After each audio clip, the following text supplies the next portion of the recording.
Welcome to Music and Medicine. Welcome to Music and Medicine. Welcome to Music and Medicine. I'm your host, Dr. Moshe Lewis.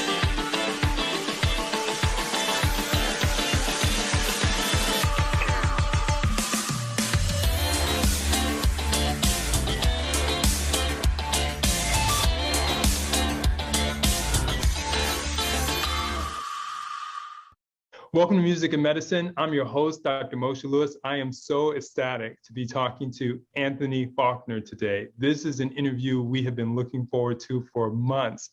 We have played catch-up tag, phone tag, studio tag, and now we have actually pinned him down and gotten him in the place to be, which is here on Music and Medicine. What makes Anthony phenomenal and with an incredible story to share is that beyond just being a Christian, he lives what he sings about, and you really feel the passion in his voice. He has had the chance to explore the world, and I feel like we've been able to travel there with him, but maybe some of you haven't. And so today we really wanted to take some time to kind of deconstruct his sound, talk about what he has accomplished, and also what he does as he spreads his ministry and the Lord's word across the country and across the globe. So Anthony, welcome. Thank you very much. It's a pleasure to be here. Delighted. I'm going to kind of roll back that clock like we always talk about and talk about your childhood and some of your upbringing, things like that, because I know that it really kind of shapes who you are and it's a different story. And to kind of sort of set the tempo, I myself was adopted and had a very tumultuous beginning, to say the least. And so hopefully that'll be a little disarming. What was it like kind of when you were growing up and some of those early experiences that you went through? Well, grew up family of 7 kids. I'm the second eldest and grew up in church. We were one of the poorest families in the church. So we were constantly receiving assistance, which I was forever grateful for those people who, reached down to, help lift us up. But it was quite challenging because, we weren't able to do a lot of the things that we saw other people at school do or even at church. So it was kind of, just make the best of what we have and, utilize your time. So I spent a lot of time daydreaming and envisioning other things in life, like in the future, like, okay, well, one day I'll be able to do this and I can do that. But currently I'm here in this situation, so I just have to deal with it. So there were, being older now, there were moments of meltdowns and depression and things of that nature that I couldn't identify with as a kid because we weren't taught to identify with those things. We just have to deal with it, push through, and it was quite challenging. Sure. And I know there was a lot of angst sometimes even that you felt you were going through growing up with your parents. Do you feel like there was someone that really kind of lent that helping hand and that support and really sort of in the family sort of took you under their wing and kind of started to help open up your outlook and your perspective? I would say that there's one particular person in that comes to mind, which is Angela Winbush. And Angela Winbush, I would say, is one of my guardian angels. I didn't know who she was. I didn't know who she was. And I would always see her at church, but I was just like, who is that lady? And then I would always say, who is that man with her? Because they stuck out because they look like fame and just, fortune and just what I wanted to aspire to be. So it wasn't until I was at home one day and this commercial came on and it was for the Soul Train Music Awards. And I was just so excited. Well, let me back up. Before that happened, Angela came up to me one day at church and said, "Hey, my name is Sister Angela. What's your name?" And I was like, "Oh, Tony." And she asked me one simple question and it was, "Do you like music?" And I said, "Yes." I didn't know. Yes is the answer. So she challenged me to play an instrument, went to school, played saxophone, didn't work, then came back. She came to me again, asked how I was going. I said, "Not well." She said, "Well, play something else." So then I started playing piano. And, today I could play some chords and things to write my songs, but I'll never play for you. So don't ask. So it wasn't until I saw the commercial and it was a tribute to Gladys Knight. And then I saw her on the stage. And then I saw the guy with her on the stage. I was just like, Mommy, that's the lady right there that I've been seeing at church that's been telling me to do all these music things. My mother just thought I had this big epiphany one day and wanted to just play instruments. And then that's when I realized it was Angela Winbush and Ronald Isley. So from there, the wheels just started turning, because I was like, well, if she sings this, what else does she do? Then that's when I started the research of Renee and Angela, and then found out who the Isley brothers were. So I have all this history that's in front of me, and I was able to go to them, and I probably bugged them more than anything, because I was 9 years old at the time, and I was just enamored with what they were accomplishing in the world, and I just knew that I wanted to do that. So from there, I just started the process of figuring out how to make life better. A lot of trial and errors, but I've managed to overcome a lot of those obstacles. Sure. That's amazing. I mean, certainly to be able to develop a friendship, and certainly very innocently, because like you said, she approached you at first. Let's talk a little bit about sort of just developing what your sound would be, and also just going into your style of music. Do you feel, because the church really was a refuge and sort of the place that you knew, that it seemed sort of a natural progression into Christian music? No, because my original goal was to sing secular music. I wanted to sing R&B music, because that's what my foundation was, Angela Winbush and the Isley brothers. But lo and behold, they have a church background. So it's kind of all rolled up in one, So it took some time for me to grapple with what I wanted to do. And then I had to go through this spiritual awakening as to who was God to me. I've been taught all these things, but do I necessarily believe those exact things? So I need some proof.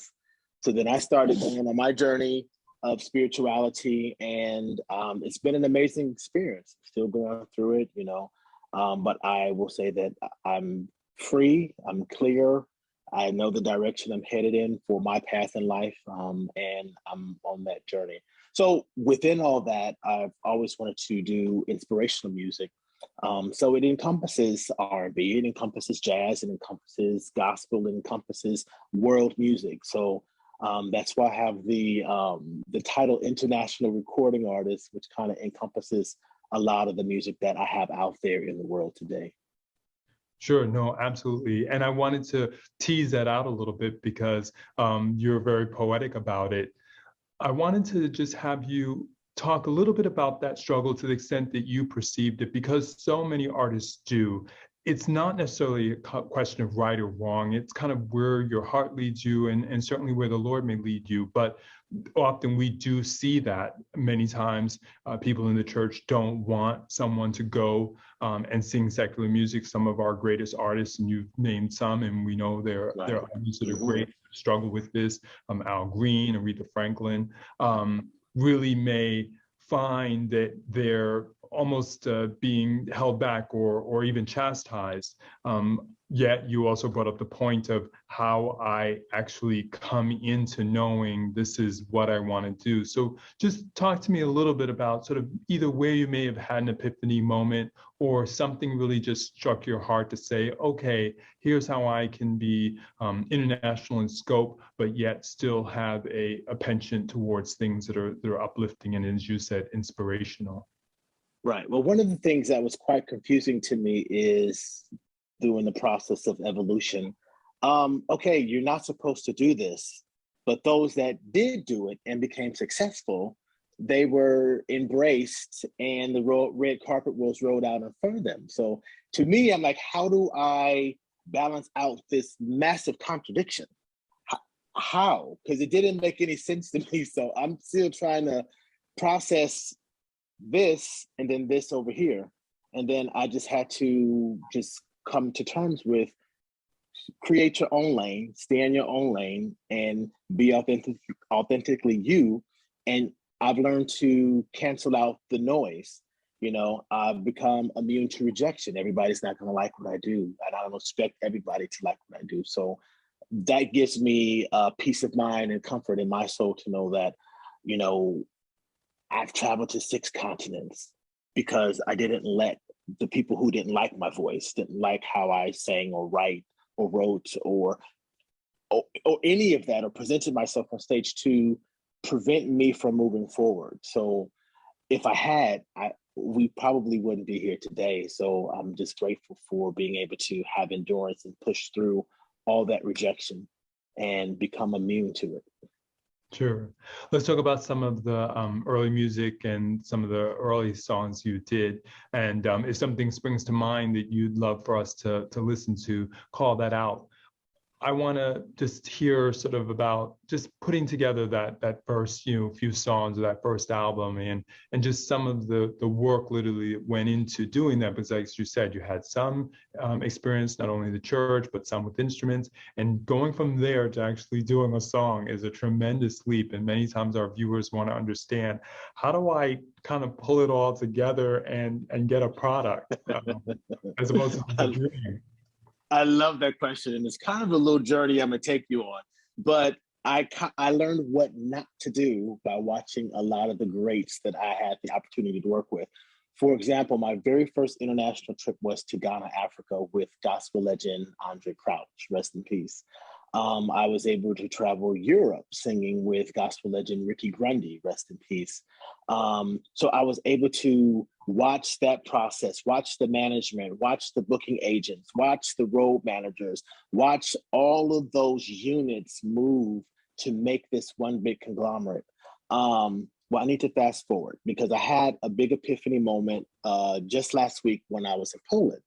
So seconds before I was to go on stage, I had almost this meltdown because I remember my subconscious had brought back to me when I was on stage with Andre Crouch. I remember saying, wow, one day this is going to be me, and people are going to come to hear me sing and appreciate what I have to offer. And in Poland, it finally hit. And granted, that wasn't my first time doing a major show or anything, but I was finally available mentally to receive what I've worked so hard to aspire after. So it was like one of those full circle moments. So I just want to do it. So to write the songs, okay, so I'm working, remember I started out R&B. So I have to give credit to Greg Morrison and Don Mosley. They had a company called I Am Entertainment in Los Angeles. And I was right out of high school. Greg and I went to church together too, Don as well. And we started working on some music. So I was one of the artists on their label. We was doing shows around the city. Like I was really moving and shaking in the city on my R&B lane. Right. So I don't know if you remember the show The Cut with Lisa Left Eye Lopez on MTV. Yes. I was on that, I think the first episode. Right. Oh, so wow. That was my very first time having published works on TV. And that song was called What About Me? So from there, I started just, the grind just continued, and I was just hustling and hustling, meaning how can I perfect the sound? How can I evolve the sound? What is current that I can compete with, but yet still remain authentic within my realm? So that's always been a battle within creating music because I needed to be competitive, but yet authentic. And, none of my songs sound like anything that you've heard, but yet when they're played in playlists on major networks, it kind of flows. And that's a huge achievement in my space. But the sound continues to evolve. I would say that I have a world sound. It's different. I'm happy about that. You hear my voice, it's Anthony Faulkner. So the sound continues to evolve, and I have new music coming out. I have about 10 songs in the pipeline now due to COVID that's been on hold that'll be dropping in the next year in various countries overseas. Sure. Well, that's one of the reasons I wanted to sort of catch up with you, because I know you travel a lot and it's going to be a very, very big year. And I think we're all looking forward to kind of getting out from under COVID and being able to spread our wings. But we have to run back a little bit. So let's go to Poland and that crystallizing moment. And like you said, it may not have been the first. And I think I can hear a few artists really being able to capture or remember it.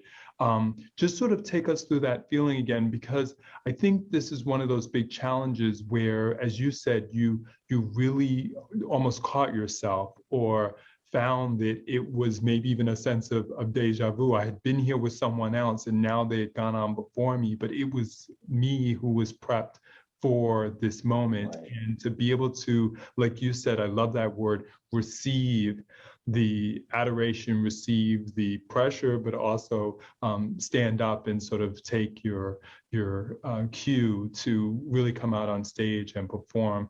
Just talk to us a little bit about sort of the validation, if I had to find a word, that an artist experiences when you know that people are aware of who you are and come with anticipation, but also with appreciation for the art that you bring to them. Yes, the moment was quite defining for me. For one, I was in Poland, and probably 99.9 of the audience may not have ever encountered my type of music. So therefore, it was a learning experience for the people that were in the audience, and it was received very well.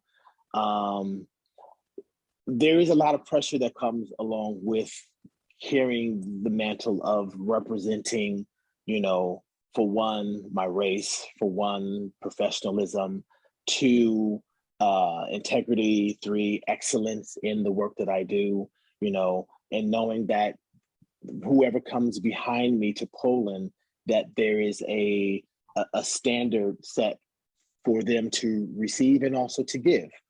I don't believe in burning bridges. It was overwhelming. It's almost like a blender. You put things in the blender, you put the blender on, and everything is spinning up at the same time to become smooth. That's exactly how the emotions were within the split second of, okay, Anthony, catch yourself. They're about to call you to go on stage. But it just brought back just how hard I've been grinding and working for years that people may never know. I've been to so many countries. People may never know. And then also processing, okay, well, I really need to find a publicist in marketing that can get the story out there. So, there's working on a biopic, working on a reality show, but it's like, before I leave this earth, I really need to get all this out to help other people that are independent artists know that you don't have to go through the mainstream way to have the big engine. Although the big engine is incredible, but you're going to have to work 50 times harder to be the engine that could and did. Sure. Now I think it's a great time for us to just take a second to listen to one song. I'm going to let you set it up, and then let our viewers just begin to hear, some of your sound if they don't already know you. Yes, I would like to debut my song "Closer," which features my mentor, the incomparable R&B legend Angela Wimbush. About just sort of being international, it's something that I think a few people aspire to, and I'm not saying that in a negative way. It's a big undertaking, literally, just to travel, work out the logistics, put together a performance. But the concept of really being appreciated in different parts of the world requires a tremendous amount of work. Tell us about how some of that sort of came about. It sounds like some of it was through the mentorship of being able to travel overseas with greats. But clearly they've moved on, and so have you, and now you've continued that mantle. But just tell us not only about why it's important to you, but just how sort of putting this together and deciding where to go and when, especially since so many of your travels have taken you to so many different places. Absolutely. It's important to me because it's almost like the impossible dream is being fulfilled in front of me. And I have to constantly keep myself aware that you're in reality, you're not in the future. But then that's where faith comes into play. And that's when, faith of a mustard seed and speaking those things as they are, although they're not right now. So it's kind of like, again, a balancing act of staying in reality versus how much do I press forward and believe without going bankrupt, without becoming homeless, without making sure my bills are paid. Like, I've struggled with that for years because I'm like, I gotta this may be the big kaboom, but as long as the car is running, you're okay. You may never have a big kaboom because for me, I have pockets of success all over the globe, and I'm still hoping that there may be this big kaboom where I could, the net has been thrown out to sea and I'm slowly trying to pull it all in. So it is one big kaboom. If it never happens, trust me, I've lived a very fulfilling life. But the process of being able to travel overseas requires, okay, well, I could do a master class on this. You have to be business minded for one. That's if you want to carry the mantle yourself. Otherwise, you're going to have all these other people, managers, and bookies, and all those things that all take out of your pocket. I'm all about trying to keep as much as possible. So I've watched, I've learned, and I perfected through trial and error as to how to maneuver and make things happen. But you have to be also open to different cultures.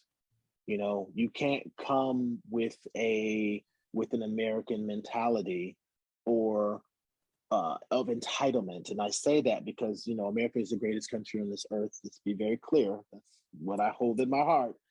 But sometimes when people travel, they're not necessarily prepared for how other countries operate and maneuver. And sometimes you got to take a step back, take a deep breath, and understand that you have to be aware of the cultural differences and be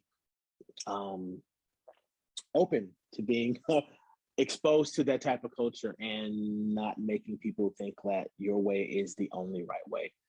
So I learned that through trial and error. And I don't burn any bridges. I'm very transparent, open about what the end result is. So you have to be also a mastermind of negotiation. So there are no stones left unturned, because you could go into a meeting and say, okay, I want the banner to be blue. Right. And you may say, okay, I told them what I wanted. And then when it comes time for things to happen, someone may think that you want the two colors that make blue, or you may want blue with the hint of gold because it's really going to pop, or purple because royalty. So, you have to kind of be ahead of the game and make sure that your project management skills are on task, and also realize how to recoup everything that you need to recoup once you've made the investment. Because I do a lot of investments on my own shows, sometimes in different countries, and I kind of know how that formula runs. So you have to be open-minded and be willing to learn and grow. And sometimes you just have to walk away. Sometimes if you've done wrong and you haven't concluded business correctly, sometimes you may just have to say, I got to take this one for the team. I know better next time.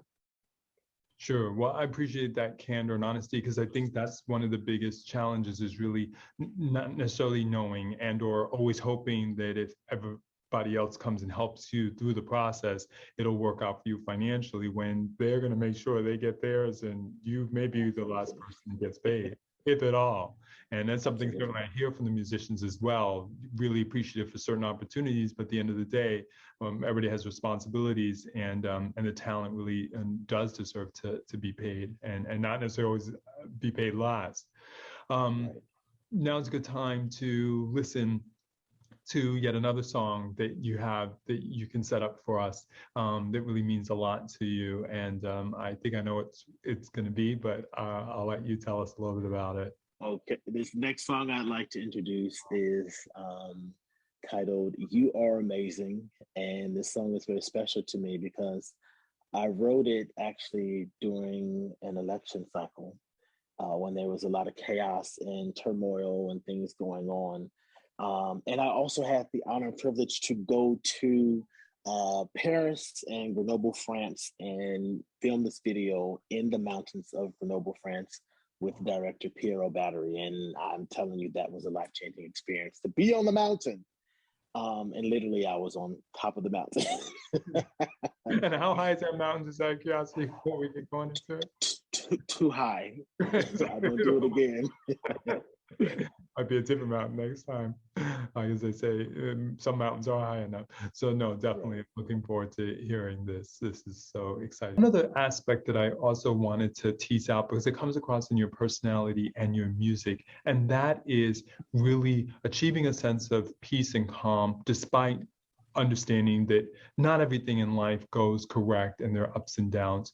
Just talk to us about sort of how you maintain that, not only in terms of your stage presence, but just in terms of your personality, and how you sort of encourage others in that same vein, because we all can be plagued by self-doubt, fear, criticism, rejection, and walking through that is a challenge that you don't have to be a superstar to face that, potentially on the job, in your life, and abroad, and certainly even at home. Right. I totally agree with you. People can be brutal and people can be mean.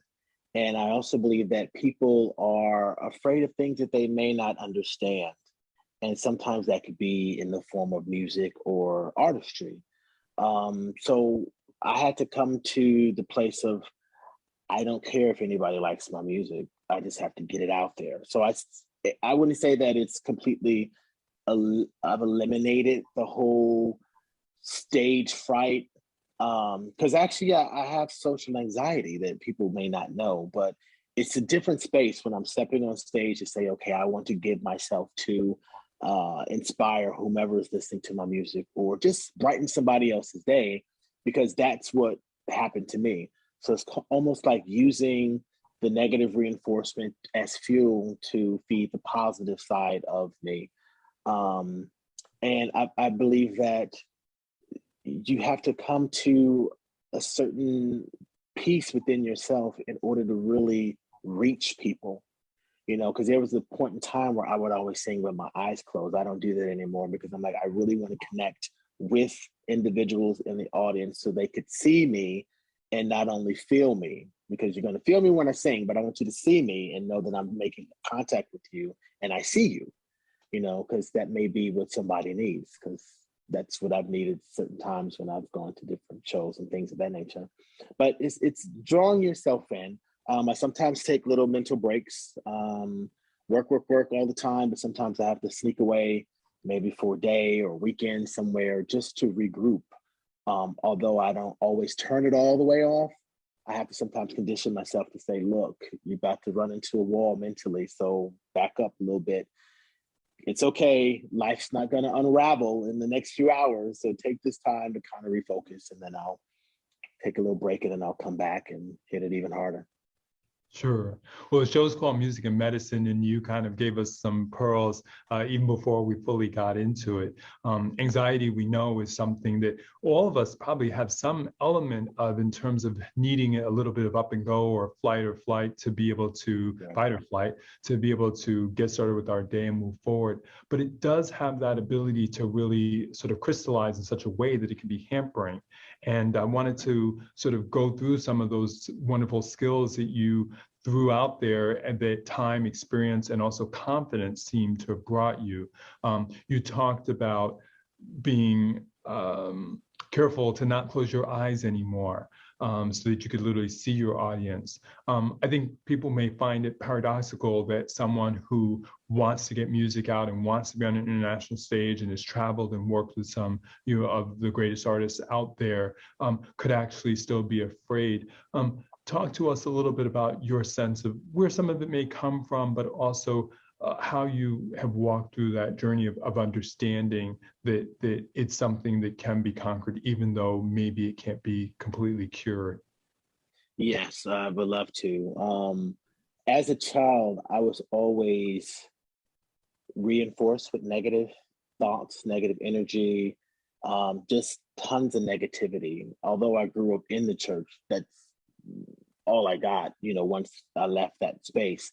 So it was, what people, I've never shared this before, but I used to be petrified to walk across the street because people were looking at me And I'm like, oh my God, everyone's looking at me. So I didn't want to walk across the street. But there comes a certain point that the sidewalk is still there. And if you don't move, you're going to be paralyzed in that same position. So I've learned to not let fear navigate what I need to accomplish. Although it may still be there to a degree, I don't let it take complete control, because that's destructive. And I learned it at an early age that, sometimes you just have to bite the bullet and pull everything from within myself and just push through.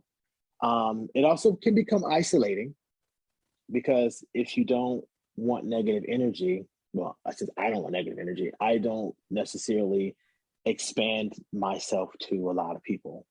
And that's something that I am very aware of now. I'm very protective of my space and the positive energy that is needed in order for me to flourish as I have in a very positive light. So I'm all light, love, positivity. That's who I am. So you have to be very mindful of all the naysayers in your life, because you can't share I'll make it personal. I can't share all of my dreams and thoughts with people, because everyone's not going to understand it. Everyone's going to have their own opinion. Everyone's going to think, okay, well, you should do it this way. I learned that a long time ago. No, if you want to remain authentic, I've learned to look at what's out in the market, not copy it, but know exactly what to aim for that level of perfection, whether it's mixing, mastering, singing, because the sound continues to evolve and change. So that's something that I've always been cognizant of as this journey continues with me. But that's one of the things also that I've had to overcome. I didn't want my songs to sound dated. I didn't want my songs to sound as though they were back in the 80s and 90s, like what's a current sound? So I try to write songs that really don't have an expiration date, if that makes any sense. So if someone were to redo them again, it would still, flow out in the industry now. I love that. And what might be an example of one of those songs that you can delight us with? I would say it would be Let It All Go, which features Nikki Potts from the Kirk Singers. Like, that song is also one of my favorite songs. I love that. And I think the title is so emblematic of exactly what we're discussing about anxiety. So let's take a listen. This can be some of the most helpful advice and information. It seems like such a paradox that someone who can be so accomplished and so in the public eye still needs to be able to stay in their creative space and juggle a quite complex juxtaposition. On one hand, being free-spirited, creative, and open enough to be able to receive and interpret their sound, their music, their talents, their inborn nature to just provide to others spiritually, mentally, musically, and otherwise. But by the same token, constantly chatteled in a world that has all of these negative factors that you described, and something that can't be avoided. And for many artists, that may be something that's hard to really hear and not take personally. And certainly we could look to examples without calling out names where some of those arrows and darts really permeated that beauty of a shell, that creative spirit, that youthful voice, and sometimes even prematurely extinguished it. So I really think that you bring us a lot of pearls in not only having lived it, but really being honest and comfortable sharing with us, which we love, about ways that you fight it. Again, maybe not necessarily a complete cure, but that you, as you stated, open your eyes, remain open to new endeavors, going overseas, which certainly could be intimidating for many people as an artist.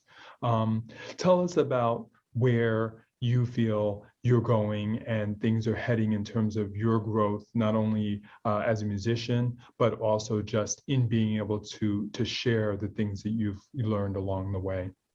Yes, I'd love to. I think it's important that we as individuals, let me make it personal, that I, on my journey, continue to do therapy. So I've learned that I have to flush out all the negativity that I had been forced to absorb all those years. So I still go to therapy now. I'm therapy advocate. Go work on yourself, because it makes a difference. You know, otherwise, if you continue to keep the same views, the same toxicity that has gotten you to this space, and you haven't let things go and healed from past hurt, it's almost like you're on a hamster wheel. And I've never wanted to be on a hamster wheel. I've always wanted to reach my full potential, which meant, okay, Anthony, you see the roadblocks up ahead. How can you jump those roadblocks? You know, in regards to finding someone to invest in our projects or someone to help move it along. Okay, well, fine. I made a deal with myself at 26. If I wasn't financially set, I'm going right back to school. So I was in New York, came back, flew back to LA, and I went immediately to Southwest College and enrolled in school. Did a 2-year program to receive my associate's degree in entrepreneurship, because I still wanted it to be forward moving, as though I have to hit this milestone, but I still have to do something that's going to help push me towards my music passion. Did that. Then I was done with LA, and that was great. I was doing a lot of stuff in the entertainment industry as far as acting. So I've been doing extra work and some premiere things such as Moesha, Malcolm in the Middle, American Dream, The Shield, and a few other shows. But my time was up, so I relocated to Texas. I was like, well, what am I going to do in Texas? But I just knew that life was happening. So I wouldn't say that I extinguished the dreams of being a big actor as well, and music star in Los Angeles, but I knew I wanted to have a full life that was fulfilled with owning property, with, you know, being able to have different experiences and not the same thing. So came to Texas, went back to school again, University of Houston, graduated my bachelor's in accounting. And I've been forward moving with, okay, well, how can I increase my financial stability in order to do my projects? And how can I be financially sound in order to give back to the different orphanages that I work with over in the different countries when I travel? So it's been an onward motion of how to eliminate the different stumbling blocks that would hinder me and have me under the control of the other entities that may say, okay, I'm giving you this, so now you have to do this. I don't like being controlled. I like calling the shots. I know what it means to be respectful, and I respect everyone that I work with, that travels with me on the road. I don't have those issues because I've been through them before, and I don't want that to be my legacy as I continue to do the Anthony Faulkner brand throughout the world with those who are able to travel with me. So those are some of the things I put in place to eliminate those different obstacles and roadblocks on this journey, which I encourage other people to do. Sure, I love this. And this is one of the main reasons I wanted to be able to speak to you, because you're very goal-oriented. And despite, like as you said, and we will all encounter them because life always brings them our way. It's part of the circle of life, heartache and joy, pain and laughter. And being able to say, it's okay, I can be comfortable and love myself enough to know that I'm not going to, quote unquote, always make it in LA with the cost of living there, the intensity, the competition. And then while things may come along, they are not necessarily always going to balance out in terms of the finances. And I have bigger goals for myself, and I don't consider myself in any type of way of not having accomplished, because I can use my degree, Houston, and this access that I have to an international stage to accomplish greater things than I ever might, constantly running after auditions every single day, or constantly telling myself that it's not over. There's still another week, another song, another show, another performance that I can do, despite the fact that my bank book or banking account may tell me something different. Exactly. So I love that tenacity. As we exit, give us this last setup for a song that sort of you really feel kind of helps to sort of act as that sort of stepping stone to the future. And we know we're looking kind of past COVID and looking forward to the music that you're going to be bringing us in the new year. Yes, this song I would like to introduce to you is called I Trust You, which is a song that I actually wrote when I moved from LA to Houston. I didn't know where my next dime was coming from. I just knew that this was a leap of faith that I had to take, you know. So the song is incredible. I shot that video in Los Angeles with Carlton Jordan as the director. And the song, I love the video because it touches on different aspects that people have in their lives that they go through, you know, such as cancer, depression, anxiety, no employment, and just how you gather yourself up to trust that tomorrow will be a better day, and that if you keep moving, there will be reaction. So there's a reaction for every action. It may be negative, it may be positive, but it's what you put out there, I believe, is what will come back to you. So I'm always saying, put out positive energy, put out positive thoughts, so it can come back to you, even in bad situations. Excellent. I couldn't ask for a better setup. Let's take a listen. Mr. Faulkner, I can't thank you enough. I really feel that what has happened here today is that we've had a chance to really sort of unravel something that so many musicians that I've worked with and that I've encountered, and maybe even you or some of you that may be listening, struggle with all the time. And that is self-acceptance and self-love that sort of overcomes any of the negativity. It can come in so many different ways. And as you heard from Mr. Faulkner, we are going to face so many ups and downs, so many great experiences. You spoke to the time of being able to be on stage with Andre Crouch, juxtaposed with the time that there was no Mr. Crouch. He was carrying you on his wings, and you were there, and you were the star, and you were the one that people had come to see. And yet it brings exhilaration and also potentially a little bit of intimidation. But you were able to pull it together and not let it in any type of way pull you down from not experiencing the moment in its true essence of what it could be. Another key take home that I love that you brought out was the fact that you realize that you have to be respectful despite being able to have an international platform and sometimes having to make sure the finances work to offset that. You realize that we're not the end all be all and need to be accepting not only of other people, but their questions and sometimes even their comments, which may sometimes not always seem the most flattering in nature, but realize that we're coming to give. And also we have to be able to receive the fact that it may be something new, it may be something foreign, and may be something that isn't easily accepted.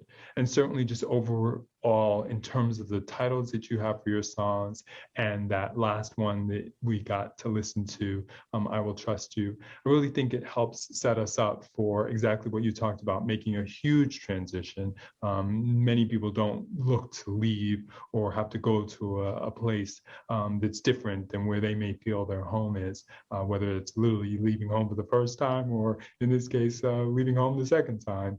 And I really think that your inner faith kind of comes across in terms of really being able to understand that we may not be able to fully see exactly how the future is written out, but we can have the faith that if we really believe and trust, as we often say that we trust in God, that we actually do it, we can actually have a manifestation that gets us to a place of peace and tranquility.